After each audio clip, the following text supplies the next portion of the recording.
చలి కారణంగా తాను దావోస్ వెళ్లలేదని లోకేష్ నిరూపిస్తే రాజకీయాల నుంచి తప్పుకుంటానని మాజీ మంత్రి వైసీపీ నేత గుడివాడ అమర్నాథ్ సవాల్ విసిరారు.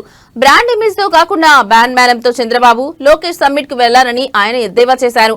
పండుగల పేరుతో అశ్లీల నృత్యాలు చేయిస్తే బ్రాండ్ ఇమేజ్ పెరుగుతుందా అని ప్రశ్నించారు.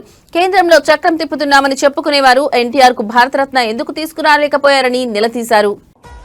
దావోస్ వెళ్ళినప్పుడు అక్కడ చలిగా ఉంటది కాబట్టి మేము వెళ్ళట్లేదు అనేటువంటి మాట ఎక్కడన్నా అని ఉంటే, ఎందుకంటే మీరందరూ ఆ రోజు ఉన్నారు, నేను నా పత్రికా సమావేశం ఇక్కడ ఉన్నటువంటి వారు చాలా మంది ఉన్నారు. ఎక్కడన్నా అనున్నట్టు చూపిస్తే నేను రాజకీయాల నుంచి మానేస్తాను. ఛాలెంజ్. నేను 40 సంవత్సరాల వయసు, నాకు ఇంకో 20-25 సంవత్సరాలు రాజకీయం చేసేటువంటి అవకాశం ఉంది.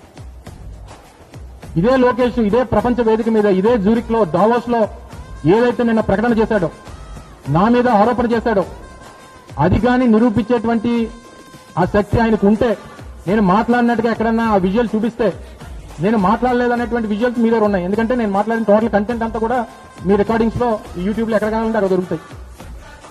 నేను ఆ మాట అన్నట్టుగా ఎక్కడన్నా చూపిస్తే ఈ రోజే చెప్తున్నా, ఈ రోజే నా లాస్ట్ డే రాజకీయాల్లో. నిరూపించకపోతే నువ్వు క్షమాపణ చెప్తావా? నీకు ఆ ధైర్యం ఉందా? సిగ్గు అనిపించట్లేదు నీకు? ఒక ముఖ్యమంత్రి కొడుకుగా ఉండి